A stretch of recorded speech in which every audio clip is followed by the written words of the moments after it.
Hi, thank you for watching Digging to China. I'm Dong Xiong. If you have not done so already, please subscribe to my channel. Thank you very much.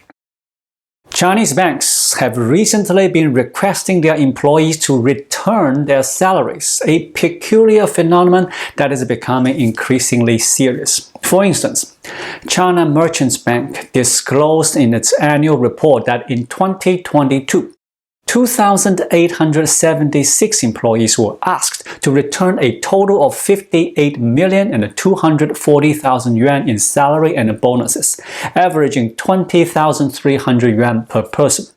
State media reported that the Beijing Bank reclaimed 17,600,000 yuan in salaries and bonuses from 370 employees, while ZTE Bank reclaimed 33,600,000 yuan, according to its 2022 annual report. This is an interesting development where employers are now asking their employees to return their salaries, a situation exclusively observed in the Chinese banking sector. Reports suggest that the situation is escalating and the scale is growing. I would like to provide 4 different analyses regarding this news. Firstly, the Chinese Communist Party has initiated a new campaign to rectify state-owned enterprises because after years of participating in market competition, the salaries of state-owned enterprise employees have been comparable to their counterparts in the industry. For example, employees in state-owned real estate companies should receive salaries equivalent to those of employees in private real estate companies. Similarly, state-owned banks should pay their employee salaries equivalent to those of employees in investment companies and investment banks in the market.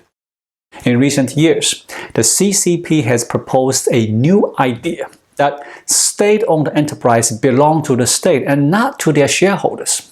State-owned enterprises are protected by the government and can be monopolized. Therefore, it is questioned why state-owned enterprise employees should receive the same wages as those of private companies. Consequently, salary reductions and limitations have become a prevalent trend not only in the financial industry but in all state-owned enterprises facing continuous wage reduction movements. This is the first analysis. Secondly, the CCP's current rectification movement towards state-owned enterprises includes specific measures for reducing salaries in the financial industry. At the 20th National Congress of the Communist Party of China, a phase reform was proposed to transform and improve the financial system, which included a specific requirement that the income of financial regulatory agency personnel should be the same as that of civil servants. This means that officials cannot have a special position where they oversee banks and security companies and earn high salaries. After the income of these regulatory officials significantly declined, they targeted the state-owned banks and demanded that their official salaries be reduced as well.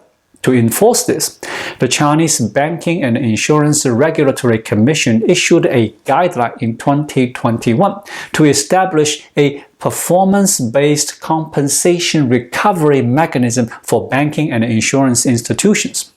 This mechanism ensures that the salaries of bank employees are reduced to match those of officials, and overpaid salaries are recovered.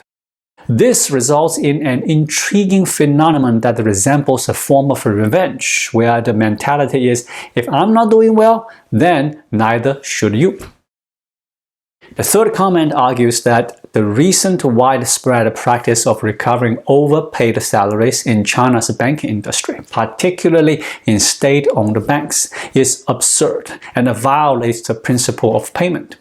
Salaries are paid as per employment contract. They are not an advanced payment unless an employee is involved in fraudulent activities or deceives the company by claiming to have completed a task they have not.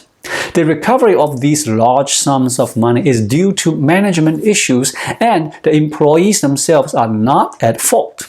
Thus, it is unreasonable to ask employees to return large amounts of money through a simple directive.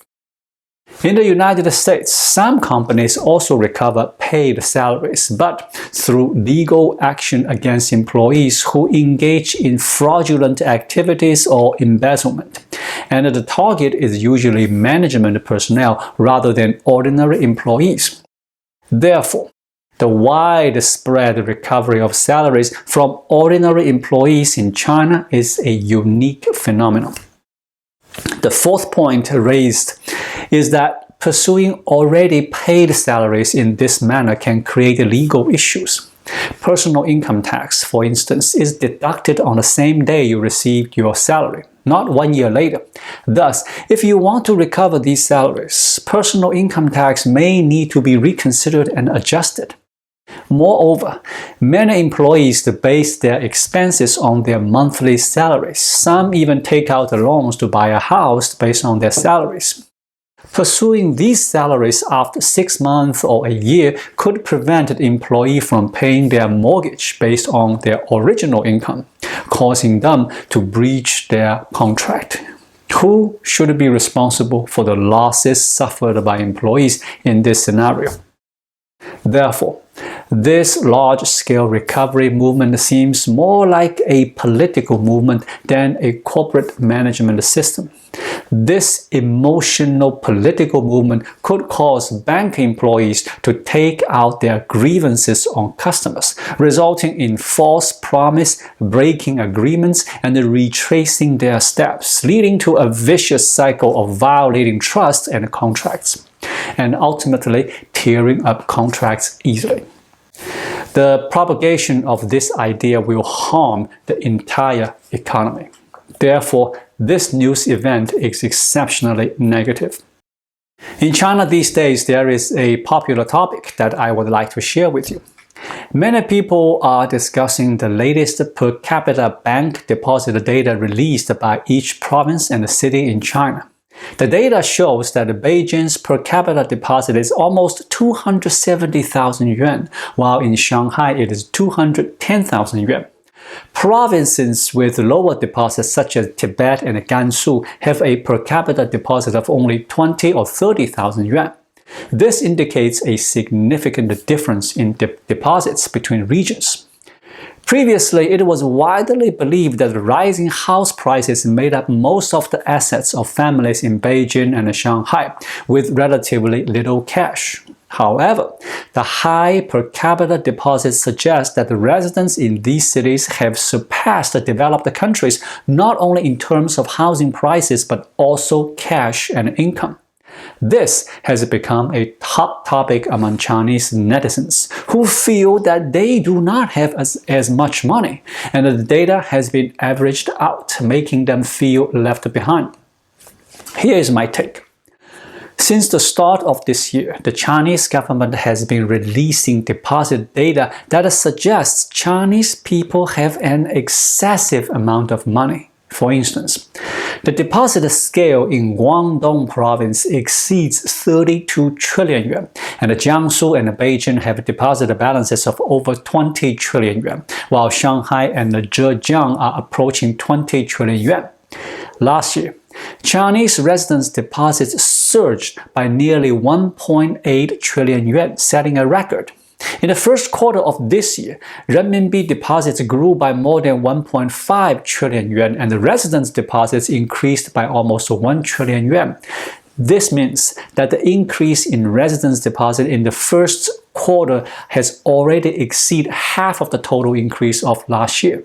The growth rate of residents' deposits is accelerating, having increased by almost 1.8 trillion yuan last year, and this year's pace is still rising. The news report suggests that Chinese people have so much money that they cannot even accommodate it all, and it is increasing at an accelerating rate. This is a highly unusual phenomenon. Chinese bankers, along with numerous economists, have stated multiple times that the surge in total deposit amount is not attributable to the rise in income for most individuals. It is solely the fortune of a select few. the affluent class. This is on the rise. As a result, many people in China feel like their wealth has been averaged out. The rate at which wealth accumulates for a few people far exceeds the pace of wealth growth for the common populace. China Merchants Bank data reinforces this perspective. The total number of its golden key customers is 4,140,000, who are wealthy clients, all of whom are wealthy elites. They make up 2.25% of all depositors, but their share of assets exceeds 81%. Around 2% of individuals hold more than 80% of the wealth. Thus, it is not the case that most people's wealth is increasing, but rather that the wealth of a few individuals is so great that it cannot be contained anymore. The rise in deposits held by residents is not a positive development, as it suggests that Chinese citizens are hesitant to spend money and have a negative outlook regarding the future.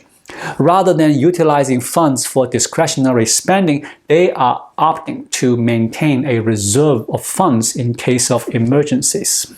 This explains why officials of the Communist Party have been publicizing the dramatic increase in residents' deposits. Their aim is to stimulate spending and compel individuals to invest their money, ultimately withdrawing these deposits from banks. To understand economic data presented by the Communist Party of China, one needs to exercise wisdom. Thank you for watching. Please leave a comment and subscribe to my channel. Just click the subscribe button right here. I'll see you again shortly. Until then, be well.